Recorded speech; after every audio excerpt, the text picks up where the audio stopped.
Carrot coconut రైస్కి కావాల్సిన పదార్థాలు సిద్ధంగా ఉన్నాయి. సౌమ్య గారు, అసలు చాలా హెల్దీ అనిపిస్తుంది నాకు ఇది, ఎందుకంటే క్యారెట్ వేస్తున్నాము, కోకోనట్ వేస్తున్నాము. అండ్ తర్వాత పిల్లలు అంటే నార్మల్గా లంచ్ బాక్స్ రెసిపీ అనమాట. మా బాబు కోసం యాక్చువల్గా మా డాడీ క్యారెట్ అండ్ కోకోనట్ కలిపి కర్రీ చేస్తుండే, ఫ్రై. ఓ, మా బాబు లంచ్లో కర్రీస్ కలుపుకొని తినడు అనమాట. చిన్న బాబు కదా, వాడి కోసం అని నేను ఇలా ట్రై చేసా. వానికి బాగా ఇప్పుడు వానికి ఫేవరెట్ మా బాబుకి. సో మీ నాన్నగారి రెసిపీని మీరు అలా మార్చారనమాట, మోడిఫికేషన్ చేసి రైస్ యాడ్ చేసి క్యారెట్ కోకోనట్ రైస్ చేశారు. ఓకే అండి, స్టార్ట్ చేద్దామా? స్టార్ట్ చేద్దామండి. స్టవ్ వెలిగించండి. ఇప్పుడు ఆయిల్ వేసుకుందాం. ఓకే.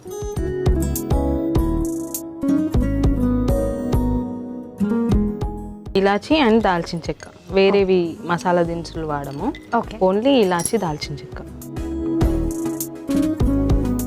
తాలింపు గింజలు. ఓకే. గరిట తీసుకుందాం.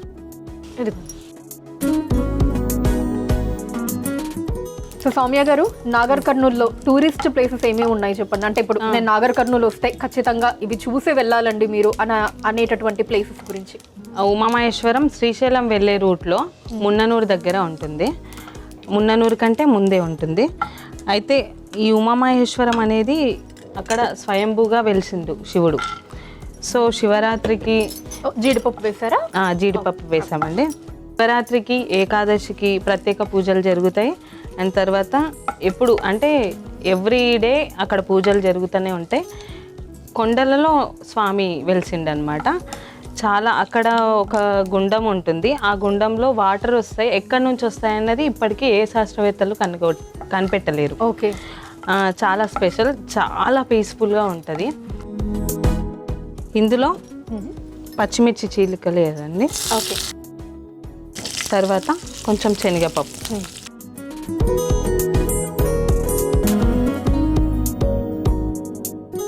ఆనియన్స్ వేసుకుందామండి. Next okay.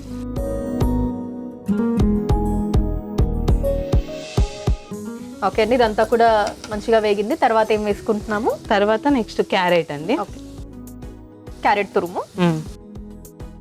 క్యారెట్ వేసాక కొంచెం సాల్ట్. ఓకే.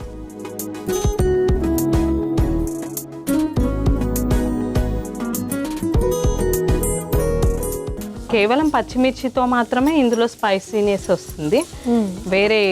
వేరేదేది యాడ్ చేయము. Okay.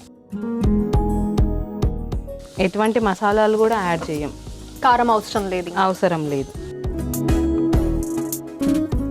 Simple and quick recipe అంటే ఇది. అండ్ అందులోనూ మీరు అన్నట్టు ఈ పిల్లలకి ఎప్పుడైనా హడావిడిగా మనం ఏదైనా లేట్ అయ్యి బాక్స్ కట్టాలి లేదా వంట చేయాలి అంటే రైస్, కర్రీ ఇలా రెండు సపరేట్ గా కాకుండా ఇలాగా ఒకటి రైస్ తోటి చేసేసి తొందరగా అయిపోతుంది.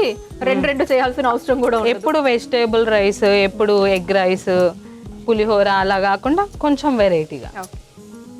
అండ్ అందులో క్యారెట్ కాబట్టి విటమిన్ ఏ ఉంటుంది. అండ్ తర్వాత కొబ్బరి, కోకోనట్లో చాలా పోషకాలు ఉంటాయి. జుట్టు బాగా పెరుగుతుంది. అదో మీరు ఫైబర్ బీఈడీ చేశాను అన్నారు కదా, నిజంగా మొత్తం ఏమన్నా ఈ న్యూట్రిషన్, క్యాలరీస్ వీటి గురించి ఏమన్నా చదువుకున్నారా బాగా? ప్రతి దానికి అసలు దాంట్లో ఏం వైటమిన్స్ ఉన్నాయి, ఎలా మనకు ఉపయోగపడుతుంది? సబ్జెక్ట్ లో చదువుకునేది అది కదా, ప్రతి దానిలో ఏం పోషకాలు ఉంటాయి అవన్నీ తెలుసుకోవాలి. మెయిన్ గా మనం పిల్లలకి పెట్టాలంటే న్యూట్రిషన్ ఫుడ్ పెట్టాలి కాబట్టి డైలీ ఒకటి తినకుండా ఇంకొకటి న్యూట్రిషన్ది వాళ్ళకి అందేలాగా చూసుకోవాలి కాబట్టి అన్ని చూసుకొని చేస్తుంటా అనమాట. సో నెక్స్ట్ కొబ్బరి తురుము. ఈక్వల్ క్వాంటిటీ వేసుకోవాలండి కొబ్బరి అండ్ క్యారెట్. ఈ కొబ్బరి అనేది పచ్చి కొబ్బరి కదా, ఇందులో నుంచి కూడా కొంచెం ఆయిల్ వస్తుంది.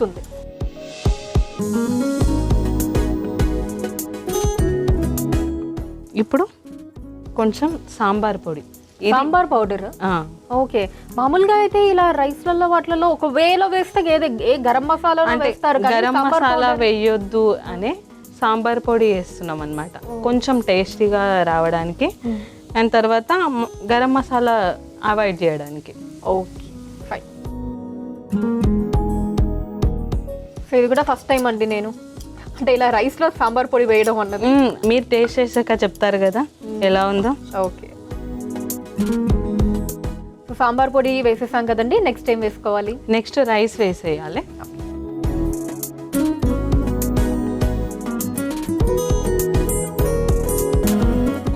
సో అన్నం వేసుకొని బాగా కలుపుకోవాలి, బాగా కలపండి అదంతా పట్టేటట్టు.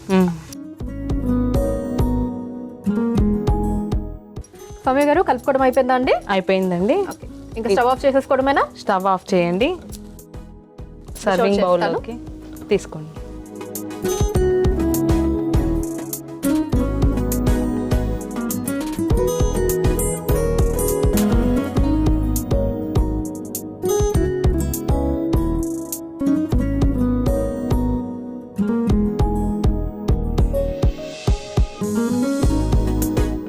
లిడ్ పెట్టేయండి. క్యారెట్ కోకోనట్ రైస్ రెడీ అయిపోయిందండి. దీనికి కావాల్సిన పదార్థాలు, తయారీ విధానం మరొకసారి చూసేయండి. క్యారెట్ కోకోనట్ రైస్ కి కావాల్సిన పదార్థాలు: దాల్చిన చెక్క, యాలుకలు, పోపు దినుసులు, జీడిపప్పు, పచ్చిమిర్చి, శనగపప్పు, ఉల్లిపాయ ముక్కలు, క్యారెట్ తురుము, ఉప్పు, కొబ్బరి తురుము, సాంబార్ పొడి, ఉడికిన అన్నం. క్యారెట్ కోకోనట్ రైస్ తయారు చేసుకునే విధానం: ముందుగా స్టవ్ ఆన్ చేసి పాన్ లో నూనె పోసి వేడయ్యాక అందులో దాల్చిన చెక్క, యాలుకలు, పోపు దినుసులు, జీడిపప్పు, పచ్చిమిర్చి, శనగపప్పు, ఉల్లిపాయ ముక్కలు వేసి వేయించుకోవాలి. తర్వాత అందులో క్యారెట్ తురుము, ఉప్పు, కొబ్బరి తురుము, సాంబార్ పొడి, ఉడికిన అన్నం వేసి కలిపి 2 నిమిషాల పాటు మగ్గించుకొని సర్వింగ్ బౌల్లోకి తీసుకొని సర్వ్ చేసుకుంటే క్యారెట్ కోకోనట్ రైస్ రెడీ.